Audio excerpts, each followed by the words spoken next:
이 징조들이 지금 일어나고 있습니다. 여러분, 오늘 저는 아주 긴급한 메시지를 전하려고 합니다. 대환란입니다. 마지막 때입니다. 2000년 전 예수님께서 제자들에게 마지막 때의 징조를 알려주셨습니다. 그런데 여러분, 놀라운 것은 그 징조들이 지금 우리 눈앞에서 일어나고 있다는 것입니다. 거짓 선지자들이 일어나고 있습니다. 전쟁과 전쟁의 소문이 들립니다. 기근과 지진이 곳곳에서 일어나고 있습니다. 그리스도인들이 박해받고 있습니다. 이것이 우연입니까? 아닙니다. 예수님께서 2000년 전에 이미 말씀하셨습니다. 마태복음 24장 33절을 보십시오. 이와 같이 너희도 이 모든 일을 보거든 인자가 가까이 곧 문 앞에 이른 줄 알라. 이 모든 일을 보면 인자가 가까이 왔다는 것을 알라고 하셨습니다. 예수님의 재림이 가까워졌다는 뜻입니다.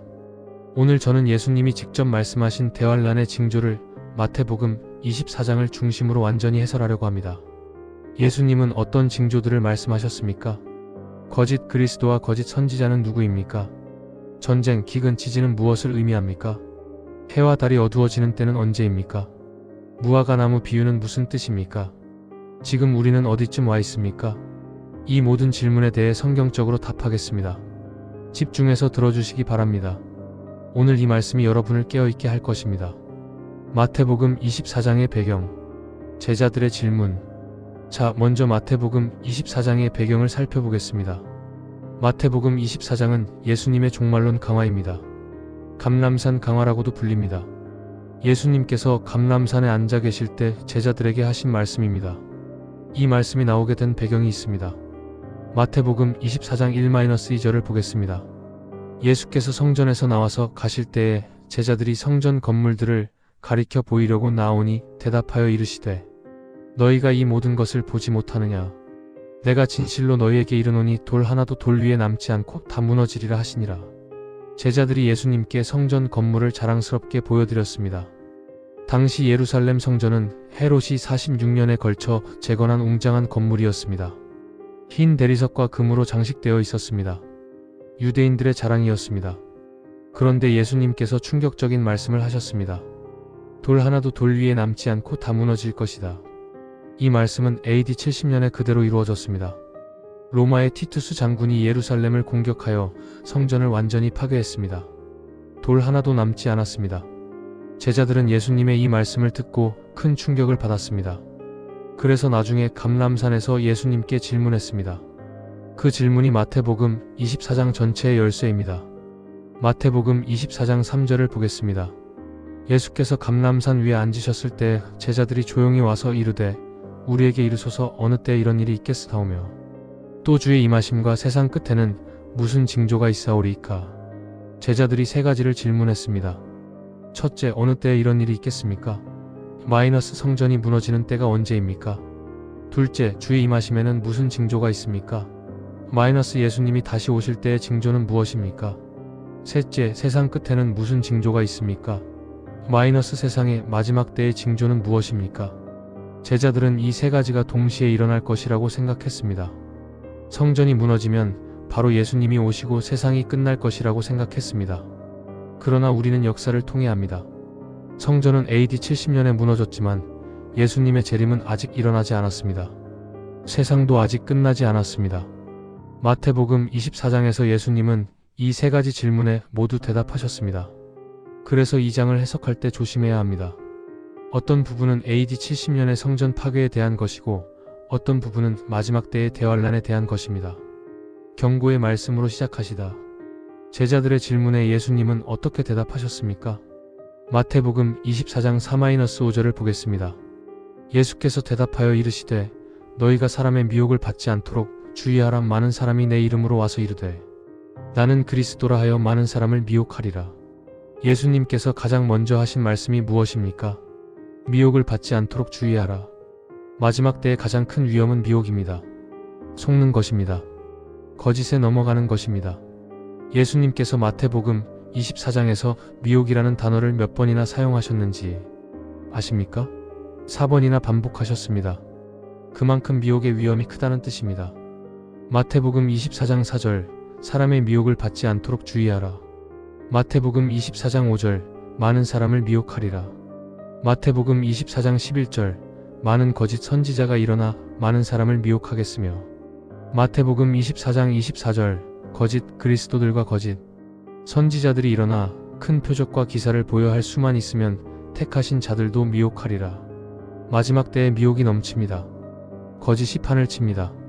예수님께서 가장 먼저 경고하신 것이 바로 이것입니다. 속지 마라.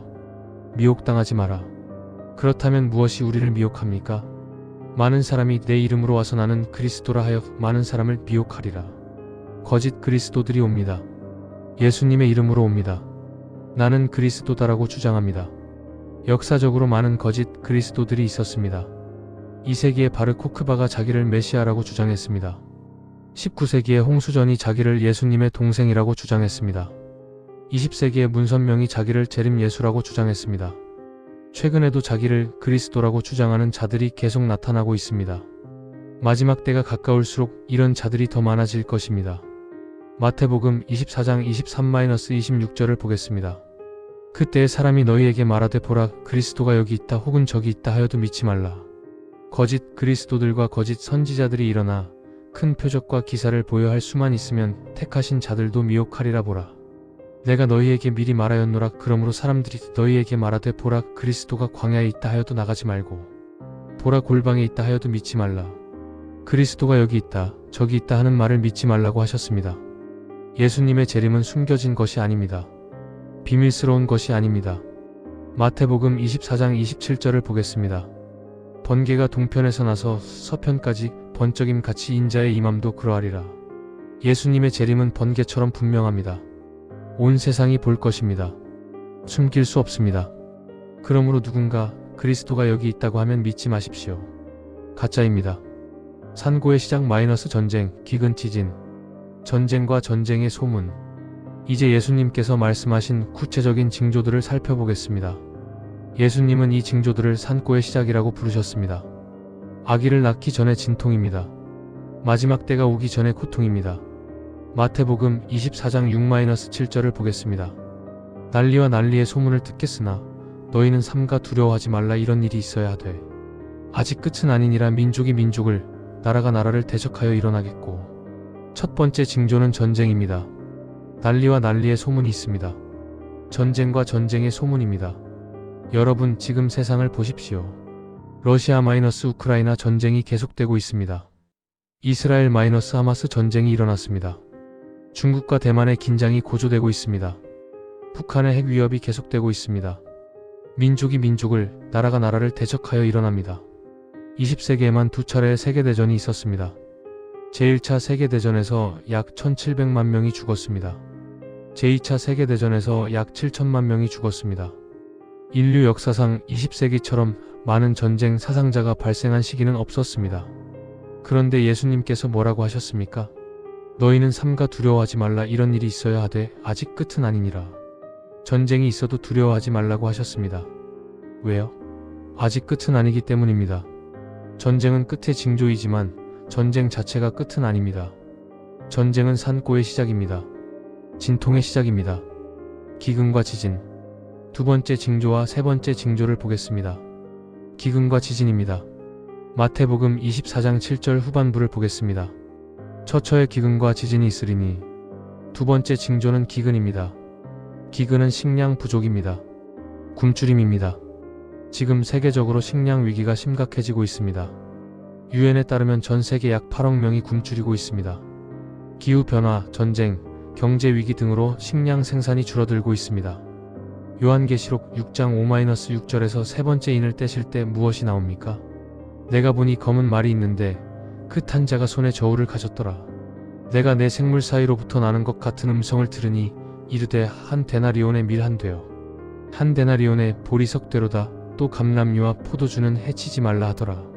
한 데나리온은 하루 품삯입니다. 그런데 밀 한 되밖에 못 삽니다. 보리석 되밖에 못 삽니다.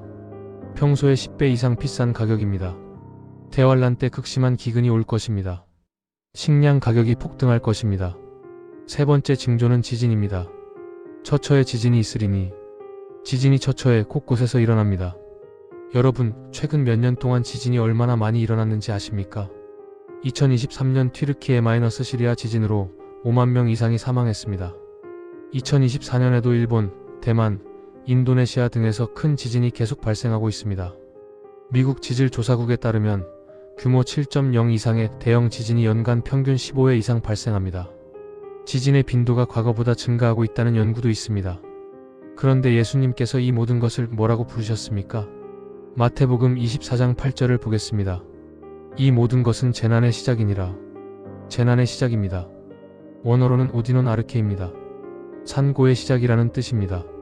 여자가 아기를 낳을 때 진통이 옵니다. 처음에는 진통 간격이 깁니다. 30분, 20분, 10분. 그런데 출산이 가까워질수록 진통 간격이 짧아집니다. 5분, 3분, 1분. 그리고 진통의 강도도 세집니다. 마지막 때의 징조도 마찬가지입니다. 전쟁, 기근, 지진은 산고의 시작입니다. 처음에는 간격이 있습니다. 그러나 끝이 가까워질수록 더 자주, 더 강하게 일어날 것입니다. 지금 우리가 보고 있는 전쟁, 기근, 지진은 산고의 시작입니다. 진통이 시작된 것입니다. 출산이 가까워졌습니다. 예수님의 재림이 가까워졌습니다. 박해와 배교. 그리스도인에 대한 박해. 네 번째 징조는 박해입니다. 마지막 때에 그리스도인들이 심한 박해를 받을 것입니다. 마태복음 24장 9절을 보겠습니다. 그때에 사람들이 너희를 환난에 넘겨주겠으며 너희를 죽이리니 너희가 내 이름 때문에 모든 민족에게 미움을 받으리라. 너희를 환난에 넘겨줄 것이다. 너희를 죽일 것이다. 모든 민족에게 미움을 받을 것이다. 왜요? 내 이름 때문에, 예수님의 이름 때문입니다. 여러분, 지금 전 세계적으로 그리스도인 박해가 심각합니다. 오픈도어스에 따르면 전 세계적으로 3억 6천만 명 이상의 그리스도인들이 박해와 차별 속에 살고 있습니다. 매년 수천 명의 그리스도인들이 신앙 때문에 죽임을 당합니다. 북한, 아프가니스탄, 소말리아, 리비아, 예멘 등에서 그리스도인들이 극심한 박해를 받고 있습니다. 이슬람 국가들에서 개종자들이 가족에게 살해당합니다. 중국에서 가정교회가 탄압받습니다. 인도에서 힌두 극단주의자들이 교회를 공격합니다. 이것은 예수님께서 예언하신 대로입니다. 요한복음 15장 20절을 보겠습니다. 내가 너희에게 종이 주인보다 더 크지 못하다 한 말을 기억하라. 그들이 나를 박해하였은즉 너희도 박해할 것이요.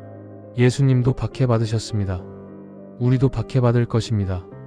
디모데후서 3장 12절을 보겠습니다. 무릇 그리스도 예수 안에서 경건하게 살고자 하는 자는 박해를 받으리라. 경건하게 살고자 하면 박해를 받습니다. 마지막 때가 가까울수록 박해는 더 심해질 것입니다. 배교의 시대. 다섯 번째 징조는 배교입니다. 많은 사람들이 믿음에서 떠날 것입니다. 마태복음 24장 10-12절을 보겠습니다. 그때에 많은 사람이 실족하게 되어 서로 잡아주고 서로 미워하겠으며 거짓 선지자가 많이 일어나 많은 사람을 미혹하겠으며 불법이 성함으로 많은 사람의 사랑이 식어지리라. 세 가지가 나옵니다. 첫째, 많은 사람이 실족할 것입니다. 실족은 넘어지는 것입니다. 믿음에서 떠나는 것입니다.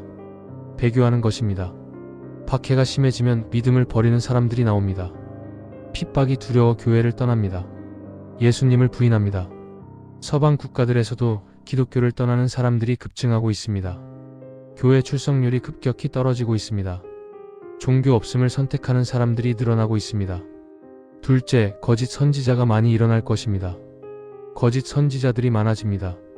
거짓 가르침이 퍼집니다. 어떤 사람들은 예수만이 유일한 길이 아니다라고 가르칩니다. 어떤 사람들은 지옥은 없다고 가르칩니다. 어떤 사람들은 성경은 시대에 뒤떨어졌다고 가르칩니다. 어떤 사람들은 동성애는 죄가 아니다라고 가르칩니다. 이것이 거짓 가르침입니다. 거짓 선지자들의 말입니다. 디모데후서 4장 3-4절을 보겠습니다.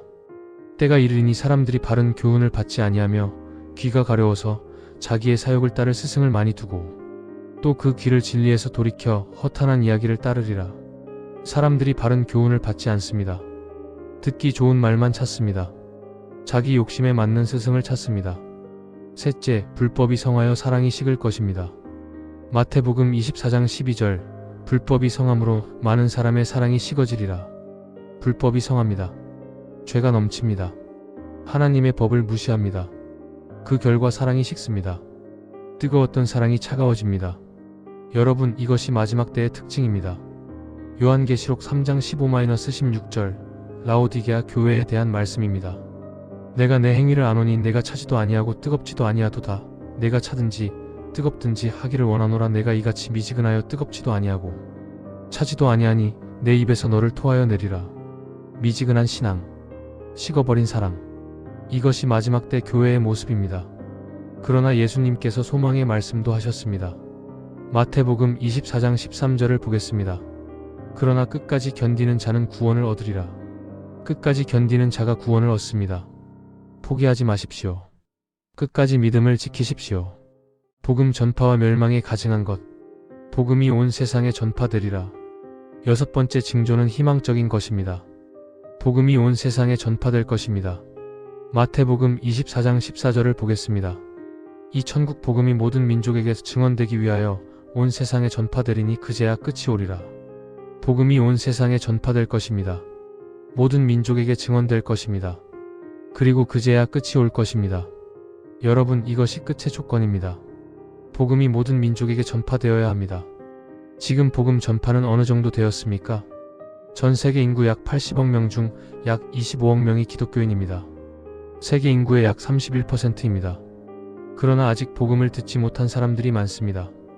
약 30억 명이 복음을 한 번도 듣지 못했다고 합니다. 특히 이슬람권, 힌두권, 불교권에 복음이 전파되지 못한 지역이 많습니다. 그러나 놀라운 것은 복음 전파의 속도가 빨라지고 있다는 것입니다. 인터넷과 스마트폰 덕분에 복음이 전 세계로 퍼지고 있습니다. 유튜브, SNS를 통해 복음이 전파되고 있습니다. 성경이 거의 모든 언어로 번역되고 있습니다. 위클리프 성경 번역 선교회에 따르면 현재 약 7,000개의 언어 중 약 3,500개 언어로 성경 일부가 번역되었습니다. 완전한 성경은 약 700개 이상의 언어로 번역되었습니다. 복음 전파가 완성되어 가고 있습니다. 끝이 가까워지고 있습니다. 멸망에 가증한 것. 7번째 징조는 멸망에 가증한 것입니다. 이것은 매우 중요한 징조입니다. 마태복음 24장 15-16절을 보겠습니다. 그러므로 너희가 선지자 다니엘이 말한 바 멸망에 가증한 것이 거룩한 곳에 선 것을 보거든 읽는 자는 깨달을진저 그때에 유대에 있는 자들은 산으로 도망할지어다. 멸망에 가증한 것이 거룩한 곳에 선다고 하셨습니다. 이것은 무엇을 의미합니까? 멸망에 가증한 것은 다니엘서에서 온 표현입니다. 다니엘 9장 27절을 보겠습니다. 그가 한 일에 동안 많은 사람과 더불어 언약을 굳게 맺고 그가 그 일의 절반의 제사와 예물을 금지할 것이며 또 포악하여 가증한 것이 날개를 의지하여 설 것이며 다니엘 11장 31절을 보겠습니다. 군대는 그의 편에 서서 성소 곧 견고한 곳을 더럽히며 매일 드리는 제사를 폐하며 멸망하게 하는 가증한 것을 세울 것이며 역사적으로 이것은 부분적으로 성취되었습니다. BC 167년에 안티오쿠스 에피파네스가 예루살렘 성전에 제우스상을 세우고 돼지를 제물로 바쳤습니다. 이것이 멸망에 가증한 것의 첫 번째 성취입니다. AD 70년에 로마 군대가 예루살렘을 포위하고 성전을 파괴했습니다. 이것이 두 번째 성취입니다. 그러나 최종적인 성취는 아직 오지 않았습니다. 데살로니가후서 2장 3-4절을 보겠습니다. 누가 어떻게 하여도 너희가 미혹되지 말라. 먼저 배교하는 일이 있고 저 불법의 사람 곧 멸망의 아들이 나타나기 전에는 그날이 이르지 아니하리니 그는 대적하는 자라 신이라고 불리는 모든 것과 숭배함을 받는 것에 대항하여 그 위에 자기를 높이고 하나님의 성전에 앉아 자기를 하나님이라고 내세우느니라. 불법의 사람, 멸망의 아들이 나타날 것입니다. 그가 하나님의 성전에 앉아 자기를 하나님이라고 내세울 것입니다. 이것이 최종적인 멸망에 가증한 것입니다. 적그리스도가 성전에 서서 자기를 하나님이라고 주장하는 것입니다. 이것이 일어나면 대환란이 시작됩니다. 대환란과 인자의 재림, 전무후무한 환난. 이제 대환란 자체에 대해 살펴보겠습니다. 예수님께서 대환란을 어떻게 묘사하셨는지 보겠습니다. 마태복음 24장 21-22절을 보겠습니다. 그때에 큰 환난이 있겠으니 창세로부터 지금까지 이런 환난이 없었고 후에도 없으리라. 그 날들을 감하지 아니하면 모든 육체가 구원을 얻지 못할 것이나 그러나 택하신 자들을 위하여 그 날들을 감하시리라. 큰 환난이 있을 것입니다. 이 환난은 얼마나 큽니까? 창세로부터 지금까지 이런 환난이 없었고 후에도 없을 것입니다. 인류 역사상 가장 큰 환난입니다. 전무후무한 환난입니다. 노아 홍수보다 더 큽니다. 소돔과 고모라의 멸망보다 더 큽니다. 세계대전보다 더 큽니다. 이런 환난은 전에도 없었고 앞으로도 없을 것입니다. 그 날들을 감하지 아니하면 모든 육체가 구원을 얻지 못할 것입니다. 만약 하나님께서 그 날들을 줄여주시지 않으면 아무도 살아남지 못합니다. 인류가 멸종합니다. 그만큼 끔찍한 환난입니다. 요한계시록을 보면 대환란 때 무슨 일이 일어나는지 알 수 있습니다.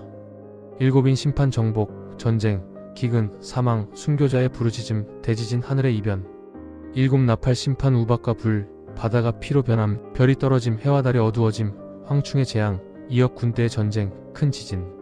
일곱 대접 심판, 악성 종기, 바다가 피로 변함, 강이 피로 변함, 태양이 뜨거워짐, 어둠, 유프라테스 마름, 큰 지진과 우박. 이 모든 심판이 대환란 동안 일어납니다. 상상할 수 없는 재앙입니다. 그러나 하나님께서 택하신 자들을 위하여 그 날들을 감하실 것입니다. 짧게 해주실 것입니다. 인자의 재림. 대환란 후에 무슨 일이 일어납니까? 예수님께서 다시 오십니다. 인자의 재림입니다. 마태복음 24장 29-30절을 보겠습니다. 그날 환난 후에 즉시 해가 어두워지며 달이 빛을 내지 아니하며 별들이 하늘에서 떨어지며 하늘의 권능들이 흔들리리라. 그때 인자의 징조가 하늘에 보이겠고 그때의 땅의 모든 족속들이 통곡하며 그들이 인자가 구름을 타고 능력과 큰 영광으로 오는 것을 보리라. 대환란 후에 해가 어두워집니다. 달이 빛을 내지 않습니다. 별들이 떨어집니다. 하늘의 권능들이 흔들립니다. 이것은 하늘의 이변입니다. 우주적 격변입니다. 그리고 인자가 구름을 타고 능력과 큰 영광으로 오십니다. 이것이 예수님의 재림입니다. 요한계시록 1장 7절을 보겠습니다. 볼지어다 그가 구름을 타고 오시리라. 각 사람의 눈이 그를 보겠고 그를 찌른 자들도 볼 것이요 땅에 있는 모든 족속이 그로 말미암아 통곡하리니 그러하리라. 아멘. 모든 사람이 예수님을 볼 것입니다. 예수님을 찌른 자들도 볼 것입니다. 모든 족속이 통곡할 것입니다. 왜 통곡합니까? 믿지 않은 자들은 심판 때문에 통곡할 것입니다. 믿는 자들은 구원의 기쁨으로 울 것입니다. 마태복음 24장 31절을 보겠습니다. 그가 큰 나팔 소리와 함께 천사들을 보내리니 그들이 그의 택하신 자들을 하늘 이 끝에서 저 끝까지 사방에서 모으리라. 예수님께서 천사들을 보내실 것입니다. 택하신 자들을 사방에서 모을 것입니다. 이것이 성도들의 모임입니다. 휴거입니다. 우리가 예수님과 함께 영원히 살게 될 것입니다. 무화과나무 비유와 깨어있으라. 무화과나무 비유의 의미. 이제 마지막으로 무화과나무 비유를 살펴보겠습니다. 마태복음 24장 32-33절을 보겠습니다. 무화과나무의 비유를 배우라. 그 가지가 연하여지고 잎사귀를 내면 여름이 가까운 줄을 아나니 이와 같이 너희도 이 모든 일을 보거든 인자가 가까이 곧 문 앞에 이른 줄 알라. 무화과나무의 비유입니다. 무화과나무 가지가 연해지고 잎이 나면 여름이 가까운 줄 압니다. 마찬가지로 이 모든 징조들을 보면 예수님의 재림이 가까운 줄 알라는 것입니다. 그런데 여기서 무화과나무가 무엇을 상징하느냐에 대해 해석이 나뉩니다. 많은 학자들은 무화과나무가 이스라엘을 상징한다고 봅니다. 예레미야 24장에서 하나님은 이스라엘을 무화과에 비유하셨습니다. 호세아 9장 10절에서도 이스라엘을 무화과에 비유합니다. 만약 무화과나무가 이스라엘이라면 무화과나무가 잎을 낸다는 것은 이스라엘의 회복을 의미합니다. 1948년 5월 14일 이스라엘이 2000년 만에 나라를 회복했습니다. 무화과나무가 다시 잎을 낸 것입니다. 이것은 마지막 때의 가장 중요한 징조 중 하나입니다. 예수님께서 말씀하셨습니다. 마태복음 24장 34절 내가 진실로 너희에게 말하노니 이 세대가 지나가기 전에 이 모든 일이 다 이루어지리라. 이 세대가 무엇을 의미하느냐에 대해서도 해석이 다양합니다. 어떤 학자들은 이스라엘이 회복된 1948년부터 시작된 세대라고 봅니다. 중요한 것은 이것입니다. 예수님의 재림이 가깝다는 것입니다. 문 앞에 이르렀다는 것입니다. 깨어있으라. 마태복음 24장 35-36절을 보겠습니다. 천지는 없어지겠으나 내 말은 없어지지 아니하리라. 그러나 그날과 그때는 아무도 모르나니 하늘의 천사들도 아들도 모르고 오직 아버지만 아시느니라. 예수님의 말씀은 영원합니다. 반드시 이루어집니다. 그러나 정확한 날과 때는 아무도 모릅니다. 천사도 모릅니다. 아들도 모릅니다. 오직 아버지만 아십니다. 그러므로 누군가 예수님이 언제 오신다고 날짜를 말하면 믿지 마십시오. 거짓입니다. 마태복음 24장 42-44절을 보겠습니다.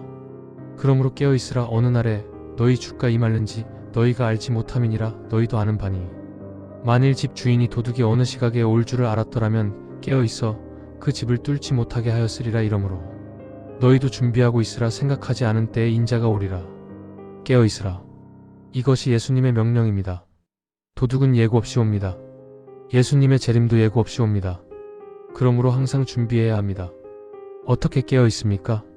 첫째, 신앙을 굳게 지키십시오. 미혹되지 마십시오. 둘째, 거룩하게 사십시오. 죄에서 떠나십시오. 셋째, 복음을 전하십시오. 아직 믿지 않은 가족, 친구에게 복음을 전하십시오. 넷째, 깨어 기도하십시오. 누가복음 21장 36절을 보겠습니다. 이러므로 너희는 장차 올 이 모든 일을 능히 피하고 인자 앞에 서도록 항상 기도하며 깨어 있으라 하시니라. 항상 기도하며 깨어 있으십시오. 여러분, 오늘 우리는 예수님이 직접 말씀하신 대환란의 징조를 살펴보았습니다.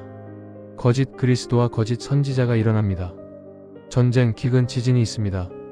박해와 배교가 있습니다. 복음이 온 세상에 전파됩니다. 멸망에 가증한 것이 섭니다. 해와 달이 어두워집니다. 인자가 구름 타고 오십니다.